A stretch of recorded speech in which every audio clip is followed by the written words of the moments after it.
ቀበሌ እጅት ባህር ነው። ጎጤ እጅት ቅዱስ ገብርኤል ነው። ስለዚህ የደረሰብን አደጋና ችግር እንደገና ተታይ በመንሸራተት ከብታችንን ደግሞ ናዳና ጎርፍ በመውሰድ እንዲሁም ደግሞ የታቦቱ አጥቢያት የነበረውን ቅርሳችንና ጨሳችንን ውሃ በመብላት እዚያው ታቦቱ ላይ ቀድሶ ሲወጣ እዚያው ላይ ተምሽቱ 10 ሰዓት ላይ ሰንበት የስንበላ ውለን ይህንን ሁሉ አሳጥቶናል። አደጋና መንሸራተት ታቦታችንም ሆነ አገራችን ጎጣችን በተደረገው መንሸራተት የደረሰብንን ችግር ሁሉም የበላይ አካል አውቆት እዛው ድረስ አቤቱታችን ስናቀርብ ባንደዚህ ፈጥኖ በመድረስ የአደጋ ኮሚሽኑም ሆነ የወረዳ አስተዳደሩ ባለው ነገር በሰደደው ሰራዊትና በሁሉም ነገር አጅቦ እሪ ስንል ለደረሰልን ጥሪ እናመሰግናለን። ወረዳው ትኩረት አድርጎና ያለውን ነገር ችግራችንን አይቶ በራችን ድረስ አኳኩቶ ባለው ችግር በወቅቱ እኮ ሳይበግራቸውና ለኛ ህይወታችንና መስዋዕታችንን እንሰጣለን በማለት የወረዳ አስተዳደሩም ሆነ የወረዳ ግብርናው የላይ የድርቅ ኮሚሽኑም ሆነ ሁሉም ባለሙያ መጥቶ ቦታውን በመያት ይሄው ዛሬ ለዚህ በቅተናል። እዚህ ላይ ባለው ቦታ በበጨት በሚባል ቦታ ላይ ዛሬ ደስታችንን ሰጥተውን እኛም ደስ ብሎናል። ዘበና አሳልፎ ደግሞ ሁሉንም ይጠብቅልን ያለ አመራራችንንም ሁሉንም ሰራዊቱንም አካሉንም ሰላም ጊዜ ያድርግልን እናንተንም ያሰንብትልን ስንል በአክብሮት እንገልጣለን። አደራ የምንለው ሁሉንም ርብርብ የምናደርግ ዛሬ ይሄ ህዝብና ወይም ልጅ መጥቶ እዚህ ቦታ ላይ ሲሰፍር ያለው መንግስት አካል ያለውን ነገር ከኛ ጎን ሆኖ እኛንም አይዟችሁ እያለ ለልጆቻችንና ለከብቶቻችን ላለ አረጋውያን ትንሽ የማጥቢያና ወይም ደግሞ የዕለት ጉርስ የዕለት ልብስ ያስፈልገናል በሚል እናሳስባለን።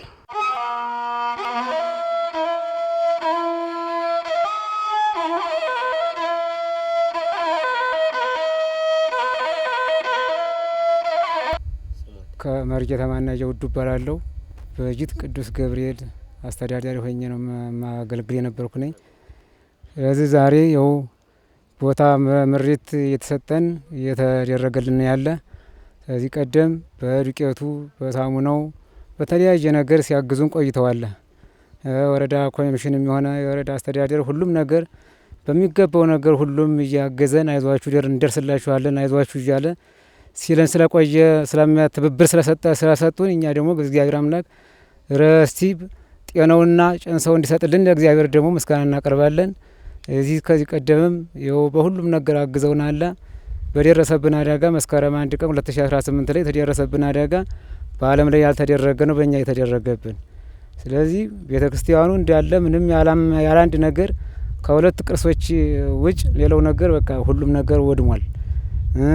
በአካባቢው ያሉ ዙሪያ ያሉ እንዳለ ሰብላት ሁሎችም ጠቅላላ በቃ ምድረ በዳ ሆኗል። መሬቱም ተንግዲህ በኋላ ያገለግላል የማይባል ነው። በዛም ራሱ መሄድ መራመድ የማይቻልበት ነው የሆነው እና ስለዚህ በዛም በወቅቱ እለቱን ደርሰን ወረዳ ላይ ሄደን ባቀረብነው እንትን ሁሉም በቃ የወረዳ አስተዳደር ሁሉም በቃ ያለ ነገር ሁሉም ህይወቱን መስዋዕትነት ከፍሎ እኛን ከዛ ቦታ ላይ ለማውጣት ሁሉም እንትን ብሏል። እስካሁን ድረስ ይኸው አይዟችሁ እያለው መገደብ ዛሬ ይኸው የምስራች እዚህ ቦታ ላይ እንገኛለን።